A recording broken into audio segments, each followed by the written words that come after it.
skin. Upon reflecting the skin, we were able to visualize our external sphincter muscle. And this being the next thing to the skin, this would be our subcutaneous external sphincter muscles. And we were asked to go ahead to look for the nerves and the blood vessels that are supplying the anal region. And we identified them, and we know that they are the inferior rectal branches of the internal pudendal vessel. So we identified a vein, we had some nerves here, and we have some nerves, and on this same side we also did the same thing. We could visualize some nerves, and they're moving basically as neurovascular bundles. That was when we had just started this part. We went ahead. I think that was the day that we made quite a bit of a loss, and we didn't cover much. The next time we came in and we needed to identify our pudendal canal. So we went ahead to dissect in the perianal space or the sciarectal fossa, and we removed a lot of fat in this space. It wasn't much in this patient anyway, in this cadaver.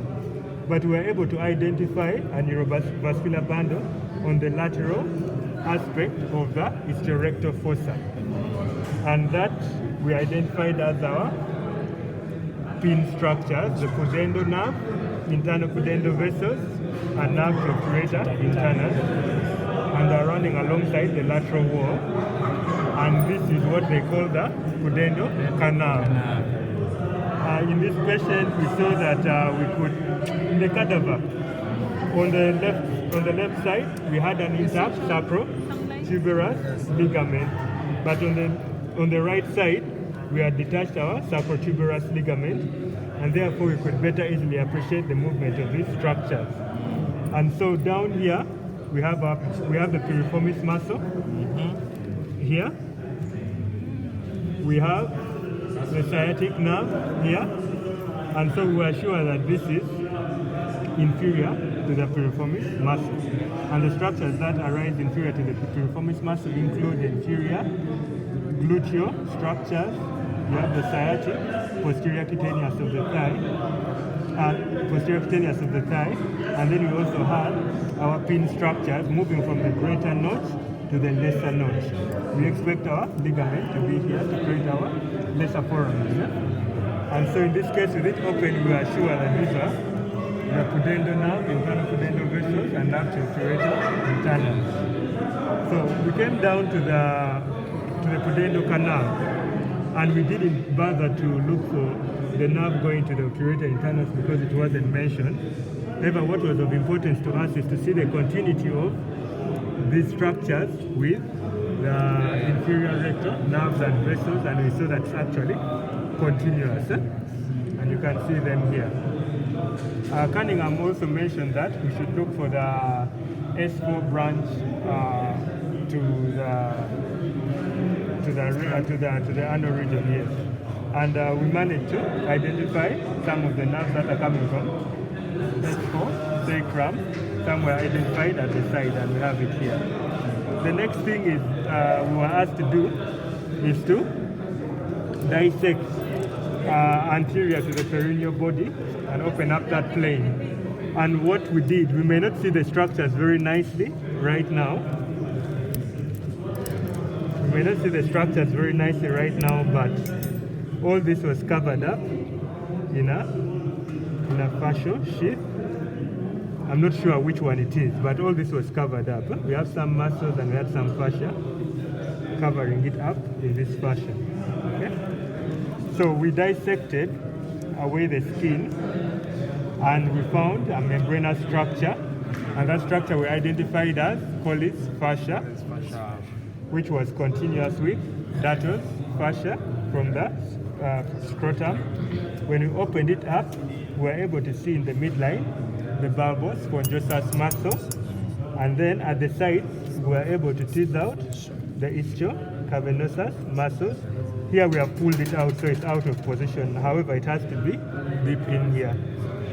Before we even saw the ischiocavernosus muscle, there were some nerves that we managed to identify, and these are some of the nerves that are left behind. these nerves were the posterior scrotal nerves. And we tried to confirm where these nerves were coming from. So tagging against it, we could see that it was tagging against the pin structures within the pudendal canal. So we were sure that those were the posterior scrotals, which are branches of the pudendal. So we set them aside, and the next instruction was to dissect the bulbospongiosus muscle along the midline, and we split it in this fashion, and we exposed the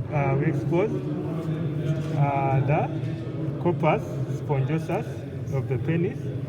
And maybe just to say, the bulb of the penis is basically made up of the bulbospongiosus with the corpus spongosus in the middle. So we opened up the muscle, and we could see our corpus spongosus.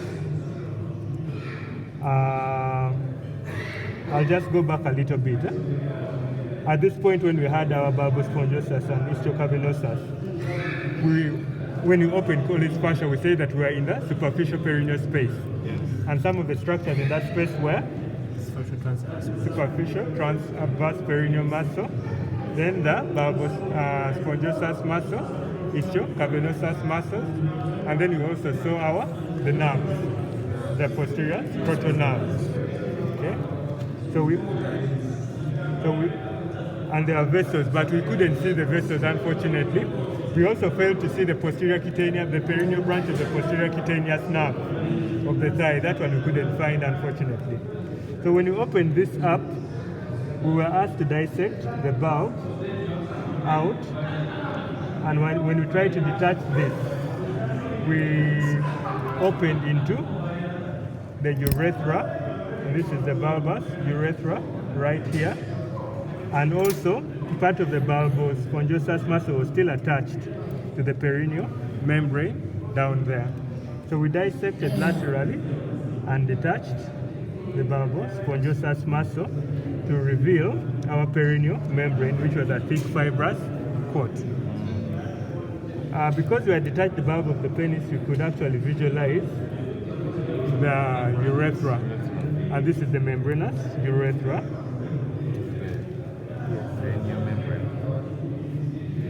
Yes, it's going through the perineal membrane. And the next instructions were for us to dissect the perineal membrane on the side where we had removed the ischiocavernosus muscle. And this is ischiocavernosus, which we had pulled out. So we decided that we would cut the perineal membrane, this white fibrous tissue, and reflect it inside medially. Upon reflecting it, we visualized deep transverse perineal muscle. Anterior one was the sphincter. Yes. And then anterior to it, right here, is our external sphincter of the urethra. Okay. And we also managed to identify some structures, neurovascular structures within this area. But just also for us to remember, upon opening the perineal membrane, we got into the deep perineal space. Okay. And the content of the deep perineal pouch, we have the membranous urethra in our cadaver, external urethral sphincter, then deep transverse perineal muscle. What else? The vascular structures, the dorsal nerve and artery of the penis. Yes. And those are the structures that we managed to identify right here. So,